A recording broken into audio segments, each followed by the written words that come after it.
Salut à tous, c'est BLS86 et aujourd'hui on se retrouve pour une nouvelle vidéo. Donc vidéo de récap de tournoi Winnerbox et de WCQ Le Mans. Donc j'ai choisi de partager cette vidéo en trois parties.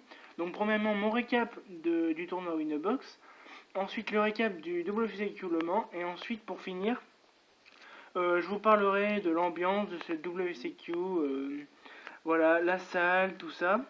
Mes attentes, mes déceptions et les youtubeurs que j'ai eu l'occasion de pouvoir voir ce dimanche. Et voilà, mon petit mot aussi sur le vainqueur. Donc premièrement, je vais vous parler de mon tournoi Winnerbox de samedi dernier. Donc pour cet événement, j'ai choisi de jouer Shadow Artifact que j'avais vraiment envie de playtest pour le dimanche. Et voilà, je suis parti avec un bon état d'esprit, j'avais envie de gagner, de repartir avec un lot. Il faut savoir que le premier gagnait une boîte de 24 boosters, donc la dernière extension. Et le deuxième, troisième, quatrième gagnait le tapis de la dernière extension. Donc voilà. Donc première ronde, je tombe contre un Fire Fist. Donc c'est un joueur avec qui j'ai beaucoup de sympathie, voilà, j'ai beaucoup l'occasion de playtest avec ce joueur. Et je vais perdre 2-1, tout simplement parce que, bon, à la première, je vais gérer tout simplement la partie, et que la manche 2 et la manche 3, il va avoir ce qu'il faut tout le temps, donc je vais pas pouvoir gagner. Donc voilà. Ensuite, en deuxième ronde de la journée, j'affronte un deck Harpy, donc que je vais gagner assez facilement 2-0, voilà. Il a pas de très bonne main du tout, et à chaque fois qu'il décide de faire un terrain des harpies, il va shooter soit un Moralta, soit un artefact Sanctum face cachée, donc voilà, il va perdre beaucoup de CA très rapidement.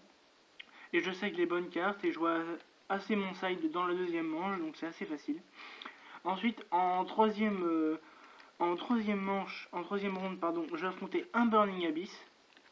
Donc un match qui m'intéressait vraiment de disputer pour savoir si mon deck pouvait être apte à jouer contre. Donc ça va être une grosse surprise, je vais gagner 2-0. Tout simplement parce que BLS, donc cette carte-ci, va sortir à chaque manche contre ce Burning Abyss. Donc je vais prendre l'ascendant tout de suite. Et ensuite je place un Shikanaga pour pas qu'il fasse le retour dans le duel. Et donc je vais gagner 2-0 assez facilement. Et la quatrième ronde, pardon, j'affronte un Jargia.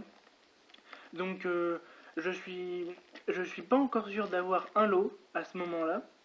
Et je décide donc de jouer ce match comme si je n'allais rien gagner du tout. Voilà, je fais de mon mieux. Et je vais gagner 2-0. Tout simplement, je vais lui détruire ses ressources assez rapidement. Il va pas trop pouvoir jouer. Et donc voilà, je vais remporter cette ronde 2-0. À la fin de la journée, donc à la fin de ces 4 rondes, je termine 3ème sur 12. Et je repars donc avec un tapis de la dernière extension qui est encore enroulé et sous protection. Donc ce tapis, je peux le vendre. Voilà, on pourra en discuter du prix, il n'y a pas de souci. Si vous êtes intéressé, mettez-le en commentaire. Et on verra ça sur Skype. Donc ensuite, à la fin de cette journée, j'ai vraiment confiance en mon deck. Je me sens vraiment assez bien. Sachant que j'avais fait un gros résultat le dimanche d'avant, je me sentais vraiment très bien. J'avais très confiance en mon deck. Donc voilà, j'ai fait aucun changement par rapport à dimanche dernier. S'il y a une question qui est posée comme ça, c'est la même decklist que dimanche dernier. Donc si vous voulez voir ma decklist, je vous invite à tout simplement regarder la vidéo de dimanche dernier. Enfin, de mon récap de mon tournoi de dimanche dernier. Donc voilà. Donc on arrive tout d'abord le dimanche matin, on arrive au Mans. Voilà. Et le tournoi commence. Donc première ronde, je vais être plongé dans, dans le stress direct. J'affronte un Burning Abyss.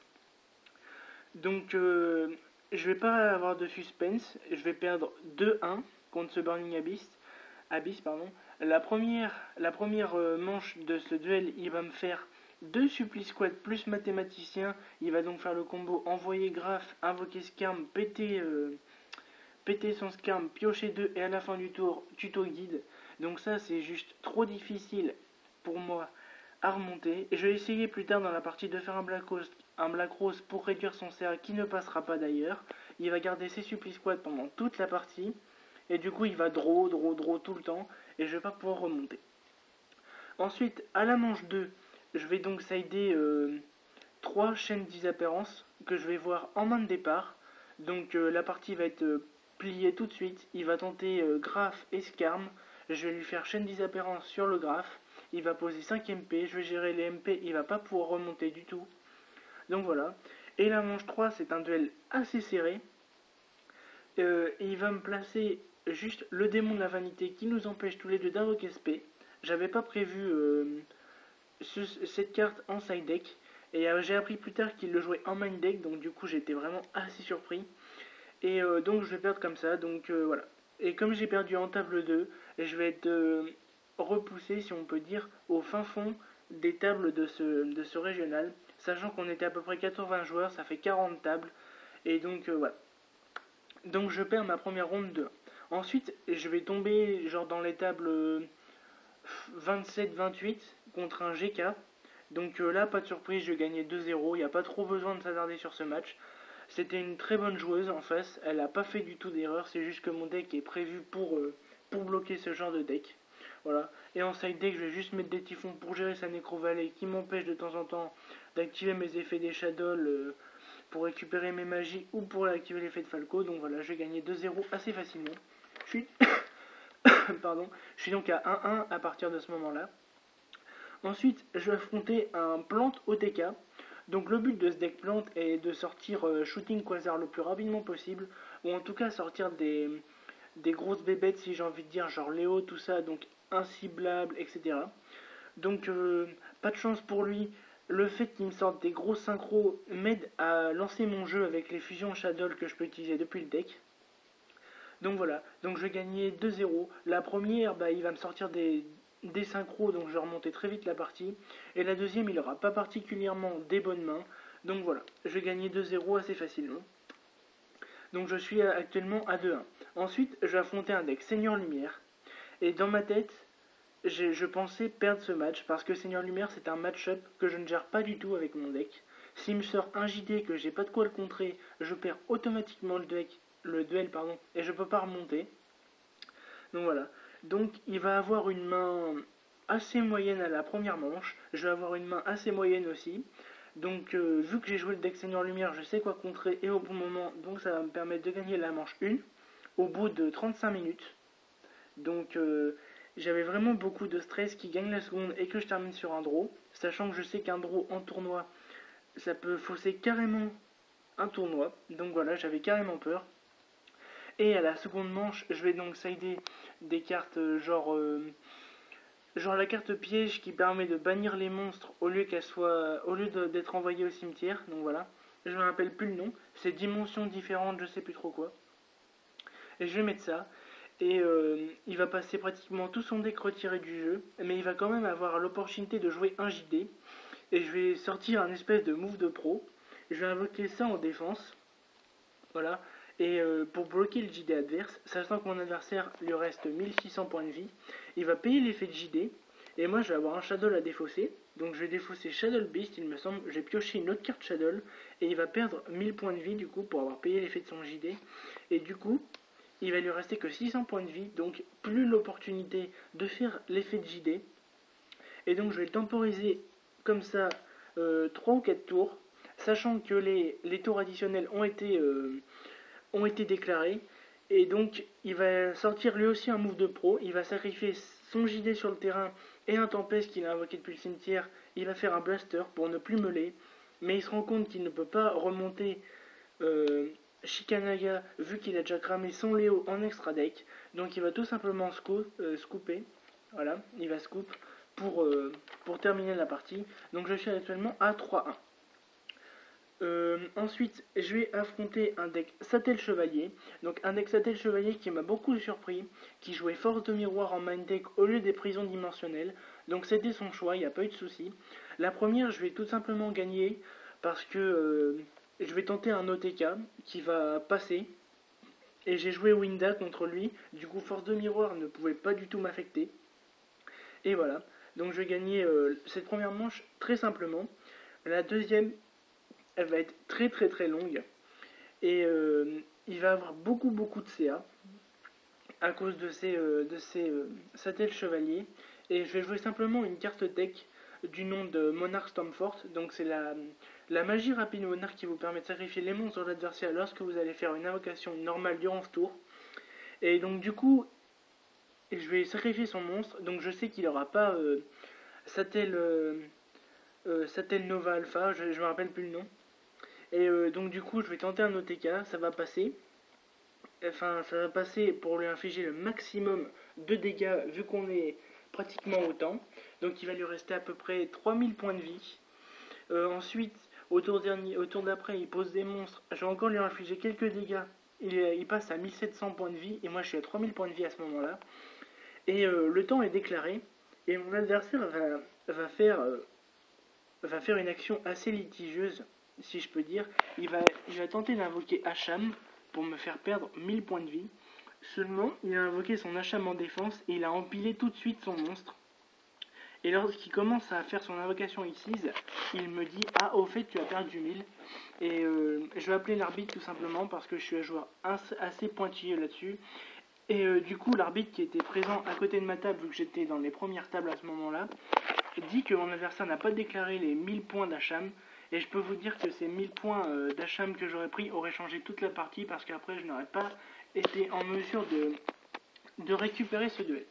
Donc voilà, je vais gagner 2-0. Il va scoop au time parce que il sait qu'il peut pas remonter et il était assez déçu que l'arbitre n'ait pas été en sa faveur. Donc voilà. Donc ensuite, je suis actuellement en 4-1. Je vais affronter un Shadow après. Pardon. Un Shadow, donc un match très intéressant aussi pour moi pour voir si je peux gérer en match miroir. Il va gagner 2-1, tout simplement parce que il aura des meilleures mains que moi à chaque open. Mathématicien, Sinister Shadow Game, il aura tout.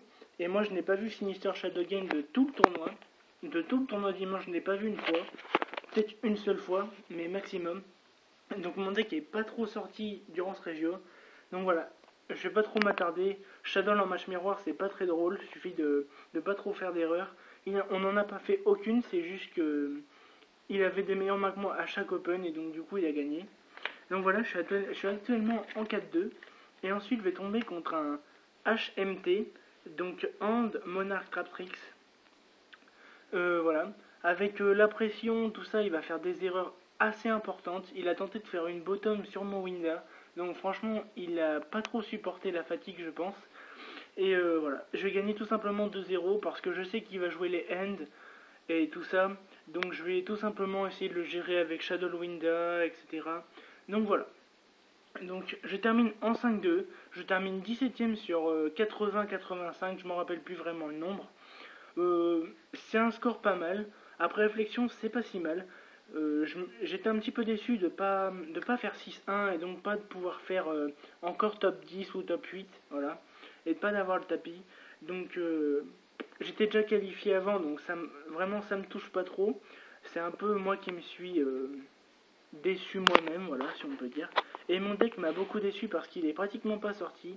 Donc dans les prochains jours, je vais vous faire tout simplement une nouvelle decklist avec ce que je vais changer, tout ça, pourquoi j'ai changé. Donc voilà. Donc maintenant, abordons la troisième partie de mon récap. Donc l'ambiance, les joueurs, etc.